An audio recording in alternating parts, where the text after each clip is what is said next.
ਸਾਰਿਆਂ ਨੂੰ ਜੈ ਮਸੀਹ ਦੀ। ਅਸੀਂ ਪ੍ਰਭੂ ਦਾ ਧੰਨਵਾਦ ਕਰਦੇ ਹਾਂ। ਅੱਜ ਪਰ ਫਿਰ ਪ੍ਰਭੂ ਦੇ ਵਚਨ ਨੂੰ ਬਣਨ ਦਾ ਸਮਾਂ ਮਿਲਿਆ।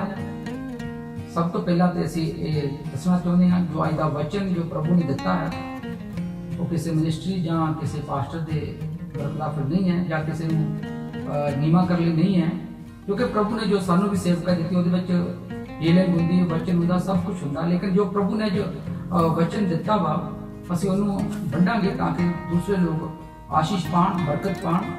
ਆਈਏ ਆਪਾਂ ਪ੍ਰਭੂ ਦੇ ਵਚਨ ਵਿੱਚੋਂ ਦੇਖਾਂਗੇ ਮਰਕੁਸ ਉਹਦਾ 11 ਅਧਿਆਏ ਉਹਦਾ 12 वचन तो ਆਪਾਂ पढ़ांगे। दूसरे दिन जब वह बैतनिया से निकले तो उसको भूख लगी।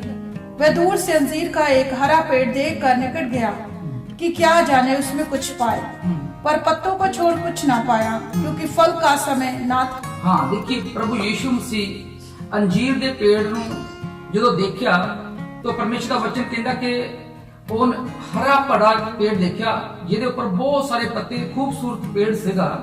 ਲੇਕਿਨ ਪ੍ਰਭੂ ਯੀਸ਼ੂ ਮਸੀਹ ਜਦੋਂ ਉਹਦੇ ਨਿਕਟ ਗਏ, ਉਹਦੇ ਕੋਲ ਗਏ ਤੇ ਪ੍ਰਭੂ ਯੀਸ਼ੂ ਚਾਹੁੰਦੇ ਸੀ ਕਿ ਮੈਨੂੰ ਫਲ ਮਿਲੇ। ਔਰ ਪਰਮੇਸ਼ਰ ਦਾ ਵਚਨ ਦੱਸਦਾ ਵਾ ਕਿ ਉੱਥੇ ਫਲ ਨਹੀਂ ਸੀਗਾ ਔਰ ਪੱਤੇ ਪੱਤੇ ਸੀਗੇ। ਦੂਸਰੀ ਗੱਲ ਇੱਥੇ ਇੱਕ ਸਵਾਲ ਹੈ ਕਿ ਅੰਜੀਰ ਦੇ ਪੇੜ ਦਾ ਫਲ ਦੇਣ ਦੀ ਰੁੱਤ ਨਹੀਂ ਸੀਗੀ। ਤੇ ਮੇਰੇ ਜੀਜੋ ਜਦੋਂ ਇਹ ਸਵਾਲ ਜਦੋਂ ਮੈਂ ਵਚਨ ਪੜ੍ਹਿਆ ਉਹ ਸਵਾਲ ਮੇਰੇ ਕੋਲ ਆਇਆ ਤੇ ਮੈਂ ਪ੍ਰਭੂ ਦੇ ਅੱਗੇ ਜਦੋਂ ਇਹ ਗੱਲ ਨੂੰ ਰੱਖਿਆ ਕਿ ਜਦੋਂ ਅੰਜੀਰ ਦੇ ਪੇੜ ਦਾ ਫਲ ਦੇਣ ਦੀ ਸਮਾਂ ਨਹੀਂ ਸੀਗਾ, ਲੇਕਿਨ ਪ੍ਰਭੂ ਫਿਰ ਵੀ ਕਹਿ ਰਿਹਾ ਵਾ ਕਿ ਮੈਨੂੰ ਫਲ ਚਾਹੀਦਾ। ਮੇਰੇ ਜੋ ਸਭ ਤੋਂ ਪਹਿਲਾਂ ਸਾਨੂੰ ਦੇਖਣ ਦੀ ਜ਼ਰੂਰਤ ਹੈ ਕਿ ਪੇੜ ਹੈ ਕੀ ਹੈ। ਪਰਮੇਸ਼ਰ ਦਾ ਵਚਨ ਦੱਸਦਾ ਵਾ ਜੋ ਤੁਸੀਂ ਔਰ ਮੈਂ ਹਾਂ, ਅਸੀਂ ਇੱਕ ਪੇੜ ਦੀ ਮਾਨਤ ਆ। ਪ੍ਰਭੂ ਯੀਸ਼ੂ ਮਸੀਹ ਆਪਣੇ ਚੇਲਿਆਂ ਨੂੰ ਔਰ ਜਿਹੜੇ ਲੋਕ ਪ੍ਰਭੂ ਦੇ ਨਾਲ ਸੀਗੇ ਉਹਨਾਂ ਨੂੰ ਇੱਕ ਗੱਲ ਦੱਸਣਾ ਚਾਹੁੰਦਾ ਸੀਗਾ ਕਿ ਜਦੋਂ ਵੀ ਮੇਰਾ ਦਿਲ ਕਰੇ, ਜਦੋਂ ਵੀ ਮੈਨੂੰ ਮੇਰੇ ਚਾਹੀਦਾ ਉਸੇ ਟਾਈਮ ਜਿਹੜਾ ਪੇੜ ਆ ਉਹ ਫਲ ਦੇ ਲਈ ਤਿਆਰ ਹੋਵੇ।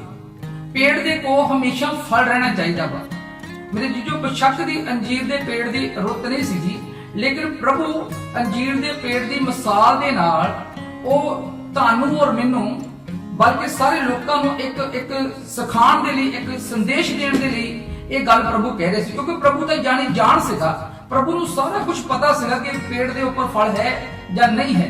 ਲੇਕਿਨ ਇਹ ਗੱਲ ਪ੍ਰਭੂ ਨੇ ਸਾਨੂੰ ਇੱਕ ਸਿੱਖਿਆ ਦੇਣ ਦੇ ਲਈ, ਇੱਕ ਸਿਖਾਉਣ ਦੇ ਲਈ ਪ੍ਰਭੂ ਨੇ ਇਹ ਅੰਜੀਰ ਦੇ ਪੇੜ ਦੀ ਇੱਕ ਮਿਸਾਲ, ਇੱਕ ਅੰਜੀਰ ਦੇ ਪੇੜ ਦੇ ਕੋਲ ਜਾ ਕੇ ਜੋ ਇਹ ਗੱਲ ਕਹੀ। ਔਰ ਬਾਈਬਲ ਕਹਿੰਦੀ ਕਿ ਜਦੋਂ ਪ੍ਰਭੂ ਨੇ ਦੇਖਿਆ ਕਿ ਅੰਜੀਰ ਦੇ ਪੇੜ ਦੇ ਉੱਪਰ ਫਲ ਨਹੀਂ ਹੈ ਔਰ ਪੱਤੇ ਹੀ ਪੱਤੇ ਹੈ ਤੇ ਪ੍ਰਭੂ ਨੇ ਉਹਨੂੰ ਕਿਹਾ ਸੁੱਕ ਜਾ, ਤੇ ਲਿਖਿਆ ਉਹ ਪੇੜ ਜਿਹੜਾ ਸੁੱਕ ਗਿਆ।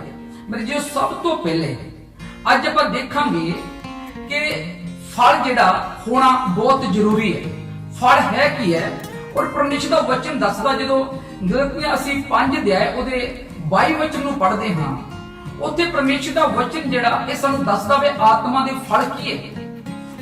ਜਿਸ ਤਰ੍ਹਾਂ ਜਦੋਂ ਬਾਈਬਲ ਨੂੰ ਪੜ੍ਹਦੇ ਆ ਉਹ ਸਾਰੇ ਜਣੇ ਜਾਣਦੇ ਆ ਕਿ ਬਾਈਬਲ ਦੇ ਵਿੱਚ ਲਿਖਿਆ प्रेम, आनंद, शांति, धीरज, दयालगी, वफादारी, नरमाई, ये सारे जेडे आत्मा दे फल है। ये आत्मा दे फल जेडे आ परमेश्वर हर एक जो प्रभु नूं मनण वाला विश्वासी है, चाहे पास्टर है, चाहे पादरी है, चाहे बिशप है, कोई भी इंसान जेड़ा प्रभु यीशु नूं मनदा वा ओदे जीवन दे अंदर इस फ्रूट दा होना बहुत जरूरी है। क्योंकि प्रभु यीशु मसीह साडे जीवना दे कोलों फ्रूट चाहता है। और मेरे जी जो बाइबल दसदी है कि प्रभु यीशु तो बगैर ये फ्रूट साडे जीवन दे विच आ नहीं सकते। जिस तरह ਅਸੀਂ प्रभु ਦਾ वचन यूहन्ना 15 ਨੂੰ पढ़दे ਉਹਦੀ ਪਹਿਲੀ ਆਇਤ ਵਿੱਚ ਲਿਖਿਆ, प्रभु यीशु ने क्या हकीकी अंगूर दी बेल मैं हां और तुसी मेरियां टाहनियां हां। लिखिया कोई भी टाहनी उस वेल तो जुदा होके फल दे नहीं सकती। और प्रभु ਦੇ ਵਿੱਚ ਜਦੋਂ ਅਸੀਂ ਬਣੇ ਰਹਿੰਦੇ ਆ, ਉਹਦਾ ਵਚਨ ਜਦੋਂ ਸਾਡੇ ਜੀਵਨ ਦੇ ਵਿੱਚ ਹੁੰਦਾ ਵਾ, ਫਿਰ ਅਸੀਂ ਫਲਦਾਇਕ ਬਣਦੇ ਆ। ਕਿਉਂਕਿ ਪ੍ਰਭੂ ਸਾਡੇ ਜੀਵਨ ਦੇ ਵਿੱਚ ਉਹ ਫਲ ਨੂੰ ਲੈ ਕੇ ਆਂਦਾ ਵਾ। ਔਰ ਜਿਸ ਤਰ੍ਹਾਂ ਅਸੀਂ ਪਹਿਲਾ ਜ਼ਬੂਰ ਪੜ੍ਹਦੇ ਆ, ਪਹਿਲੇ ਜ਼ਬੂਰ ਵਿੱਚ ਵੀ ਲਿਖਿਆ ਕਿ ਜਿਹੜਾ ਪੇੜ ਨਦੀ ਦੇ ਕਿਨਾਰੇ ਉੱਤੇ ਲਗਾਇਆ ਜਾਂਦਾ ਵਾ ਉਹ ਆਪਣਾ ਫਲ ਦਿੰਦਾ ਵਾ। ਇਹ ਨਦੀ, ਇਹ ਵਚਨ, ਇਹ ਪਾਣੀ ਹੈ। ਜਦੋਂ ਇੱਕ इंसान के जीवन के अंदर वचन होएगा ते वचन जेड़ा वो फ्रूट लेके आएगा। ਇੱਕ ਫਰੂਟ ਦਾ ਹੋਣਾ ਹਰ ਇੱਕ ਵਿਸ਼ਵਾਸੀ ਦੇ ਜੀਵਨ ਦੇ ਵਿੱਚ ਬਹੁਤ ਜ਼ਰੂਰੀ ਹੈ। ਅਗਰ ਫਰੂਟ ਨਹੀਂ ਹੈ ਤੇ ਮੇਰੇ ਜੀਓ ਸਾਡੀ ਬੰਦਗੀ ਕਰਨਾ, ਪ੍ਰਾਰਥਨਾ ਕਰਨਾ, ਪ੍ਰਚਾਰ ਕਰਨਾ, ਸਭ ਕੁਝ ਕਰਨਾ ਸਾਡਾ ਬੇਕਾਰ ਹੈ, ਕਿਉਂਕਿ ਫਰੂਟ ਹੋਣਾ ਸਾਡੇ ਜੀਵਨ ਦੇ ਵਿੱਚ ਬਹੁਤ ਜ਼ਰੂਰੀ ਹੈ। ਇਸ ਕਰਕੇ ਮੇਰੇ ਜੀਓ ਪਰਮੇਸ਼ਰ ਦਾ ਵਚਨ ਇਹ ਸਾਨੂੰ ਦੱਸਦਾ ਵਾ ਕਿ ਪ੍ਰਭੂ ਯੀਸ਼ੂ ਮਸੀਹ ਨੇ ਜਦੋਂ ਅੰਜੀਰ ਦੇ ਪੇੜ ਨੂੰ ਦੇਖਿਆ, ਉਹਦੇ ਕੋਲ ਫਰੂਟ ਨਹੀਂ ਮਿਲਿਆ ਤੇ ਪ੍ਰਭੂ ਯੀਸ਼ੂ ਨੇ ਉਹਨੂੰ ਕਿਹਾ ਤੂੰ ਕੀ ਕਰ, ਸੁੱਕ ਜਾ। ਔਰ ਇਹਦੀ ਮਿਸਾਲ ਅਸੀਂ ਜਦੋਂ ਹਿਜਕੀਏਲ ਦੀ ਕਿਤਾਬ ਨੂੰ ਪੜ੍ਹਦੇ 47 ਦੇ 12 ਐਤ ਵਿੱਚ ਉੱਥੇ ਵੀ ਆਪਾਂ ਦੇਖ ਸਕਦੇ ਹਾਂ। ਉੱਥੇ ਵੀ ਲਿਖਿਆ ਵਾ ਪਰਮੇਸ਼ਰ ਦੇ ਵਚਨ ਦੇ ਅੰਦਰ ਕਿ ਉਸ ਨਦੀ ਦੇ ਅਰਾਰ ਪਾਰ ਜੋ ਪੇੜ ਆ ਉਹਨੂੰ ਲਿਖਿਆ ਕਿ ਫਰੂਟ ਲੱਗਾ ਹੋਇਆ ਵਾ, ਮੇਵੇਦਾਰ ਫਰੂਟ। ਉਹਨਾਂ ਰੁੱਖਾਂ ਨੂੰ ਮੇਵੇਦਾਰ ਫਰੂਟ ਲੱਗਦਾ ਵਾ ਤੇ ਉਹ ਰੁੱਖ ਅਸੀਂ ਆ। ਔਰ ਸਾਡੇ ਜੀਵਨ ਦੇ ਵਿੱਚ ਫਰੂਟ ਹੋਣਾ ਜ਼ਰੂਰੀ ਹੈ। ਫਰੂਟ ਬਗੈਰ ਪ੍ਰਭੂ ਦੇ ਵਚਨ ਤੋਂ, ਬਗੈਰ ਪ੍ਰਭੂ ਯੀਸ਼ੂ ਤੋਂ ਉਹ ਫਰੂਟ ਸਾਡੇ ਜੀਵਨ ਦੇ ਵਿੱਚ ਆ ਨਹੀਂ ਸਕਦਾ। ਪ੍ਰਭੂ ਯੀਸ਼ੂ ਨੂੰ ਜਦੋਂ ਅਸੀਂ ਆਪਣੇ ਜੀਵਨ 'ਚ ਲੈਂਦੇ ਆ ਤੇ ਫਰੂਟ ਆਂਦਾ ਵਾ। ਮੇਰੇ ਜੋ ਮੈਂ ਦੱਸਣਾ ਸੀ, ਦੋ ਚੀਜ਼ਾਂ ਜੋ ਪੇੜ ਆ, ਪੇੜ ਦੀ ਜੋ ਟਾਹਣੀ ਲੱਗਦੀ ਹੈ, ਟਾਹਣੀ ਨੂੰ ਦੋ ਚੀਜ਼ਾਂ ਲੱਗਦੀਆਂ, ਪੱਤੇ ਵੀ ਟਾਹਣੀ ਦੇ ਉੱਪਰ ਹੁੰਦੇ ਆ ਔਰ ਫਰੂਟ ਵੀ ਜਿਹੜਾ ਉਹ ਟਾਹਣੀ ਨੂੰ ਲੱਗਦਾ ਵਾ। ਫਰੂਟ ਔਰ ਪੱਤੇ ਦੋਨੋਂ ਟਾਹਣੀ ਨੂੰ ਲੱਗਦੇ ਆ। ਔਰ ਬਾਈਬਲ ਕਹਿੰਦੀ ਅੰਜੀਰ ਦਾ ਜਿਹੜਾ ਪੇੜ ਸੀਗਾ ਉਹਦੇ ਕੋਲ ਪੱਤੇ ਸੀ ਪਰ ਉਹਦੇ ਕੋਲ ਫਰੂਟ ਨਹੀਂ ਸੀਗਾ। ਤੇ ਮੇਰੇ ਜੀ ਜੋ ਪੱਤੇ ਕੀ ਕਰਦੇ ਆ, ਅੱਜ ਸਾਨੂੰ ਉਹ ਚੀਜ਼ ਦੇਖਣ ਦੀ ਜ਼ਰੂਰਤ ਹੈ। ਇੱਕ ਵਚਨ ਅਸੀਂ ਹੋਰ ਪੜਾਂਗੇ, ਪੜ੍ਹੀਏ ਮੇਰੇ ਨਾਲ ਮਿਲ ਕੇ, ਪ੍ਰਕਾਸ਼ ਦੀ ਪੋਥੀ ਉਹਦਾ 22 ਅਧਿਆਏ ਉਹਦੇ ਪਹਿਲੇ ਵਚਨ ਤੋਂ ਪੜਾਂਗੇ। ਹਾਂਜੀ, ਪ੍ਰਕਾਸ਼ ਦੀ ਪੋਥੀ ਲਾਸਟ ਕਿਤਾਬ, ਪ੍ਰਕਾਸ਼ ਦੀ ਪੋਥੀ ਉਹਦਾ ਲਾਸਟ ਅਧਿਆਏ 22 ਅਧਿਆਏ, ਹਾਂਜੀ ਉਹਦਾ ਪਹਿਲੇ ਵਚਨ ਤੋਂ ਹਾਂਜੀ ਆਪਾਂ ਦੇਖਾਂਗੇ ਕੀ ਲਿਖਿਆ ਹੋਇਆ। ਹਾਂਜੀ ਪ੍ਰਭੂ ਦੇ ਵਚਨ ਵਿੱਚ, फिर उसने मुझे बिलौर की सी छलकती हुई जीवन की जल की नदी दिखाई, जो परमेश्वर और मेमने के सिंहासन से निकलकर उस नगर की सड़क के बीचों बीच बहती थी। नदी के इस पार और उस पार जीवन का वृक्ष था। लिखा नदी दे उस पार, जेड़ी नदी परमेश्वर दे संघर्षण विचों निकलदी है, लिखा उस नदी दे रार पार एक जीवन दा वृक्ष है। वो जीवन दा वृक्ष कौन है? प्रभु यीशु मसीह। प्रभु यीशु मसीह दे कोल जीवन है। तो लिखा वो जीवन दा वृक्ष, हाँ जी अगे पढ़िए की लिखा। हाँ जी, उसमें 12 प्रकार के, बिल्कुल कहंदी ओनू 12 प्रकार दा फल लग्या हुंदा। देखिए साल दे अंदर 12 महीने हैं और परमेश्वर चाहता है कि हर महीने, यानी कि कहने का मतलब कि हर समय एक विश्वासी के जीवन के अंदर फ्रूट होना चाहिए। जदों प्रभु यीशु नूं चाहे, जदों प्रभु यीशु साडे कोल आए, हमेशा साडे जीवन दे विच फ्रूट नूं देखे। पूरा साल इस तरह नहीं है, एक महीना असीं बहुत अच्छा काम कर रहे हैं, असीं सब कुछ कर रहे हैं, दूसरे महीने साडे जीवन के फ्रूट नहीं है, या कुछ समय साडे कोल फ्रूट है, मुड़ के साडे कोल फ्रूट नहीं है। इस तरह नहीं प्रभु चाहता।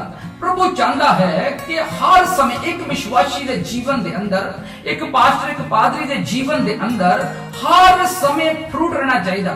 वो भलाई करने वाला फ्रूट, प्रेम करने वाला फ्रूट, दया वाला फ्रूट और धीरज वाला फ्रूट।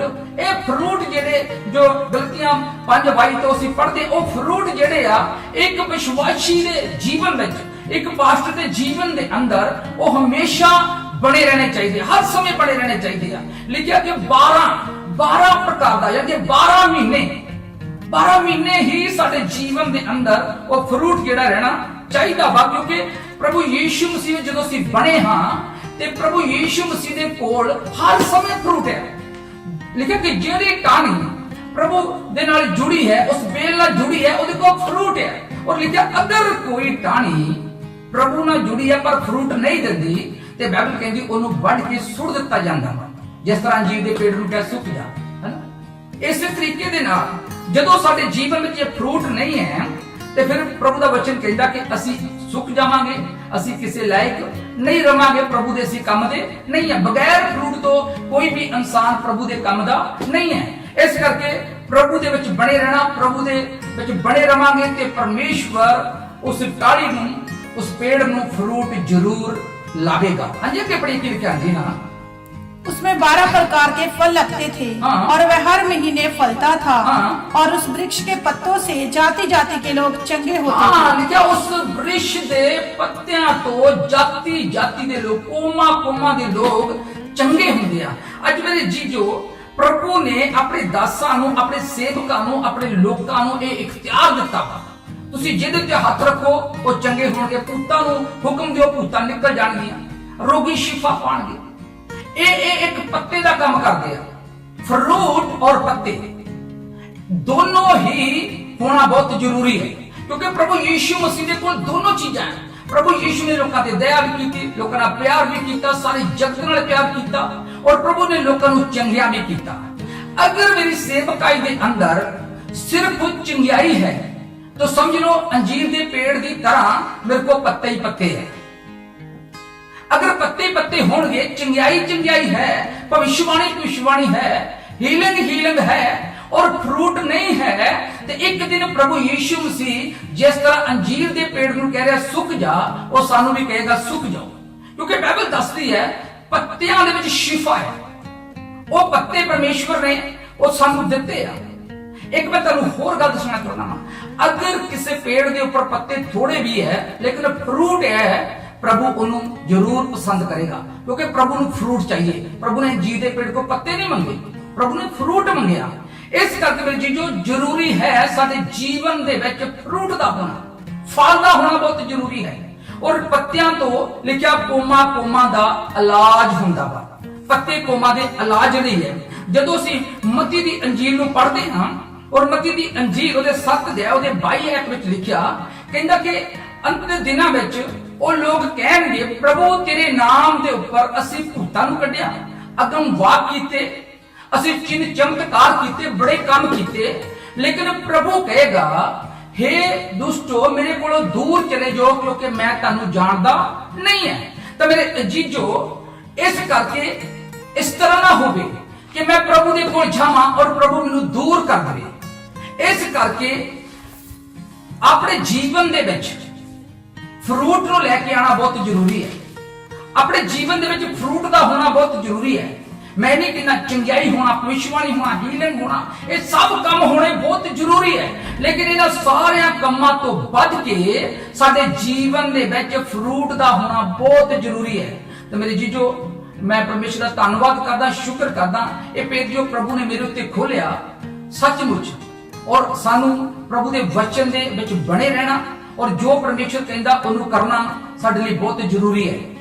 ते मेरे जो मैं विश्वास करदा अगर तुहानू ये मैसेज पसंद आए तुसी अगे भी शेयर कर सकते हैं और तुसी दूसरे लोगों भी बन सकते हैं ताकि जो प्रभु यीशु मसीह क्योंकि बहुत जल्द आने वाला वा प्रभु यीशु की हजूरी जो जाइए तो प्रभु यीशु मसीह ये कहे हे मेरे पिता के मुबारक लोगों आओ ये जगह मैं तुहाडे लिए तैयार की है। प्रभु साडी सेवकाई तो खुश होवे, प्रभु साडे कम्मां तो खुश होवे, प्रभु साडे विश्वास तो खुश होवे और प्रभु सानू स्वर्ग दे विच अच्छी जगह देवे। सारे नूं जय मसीह दी।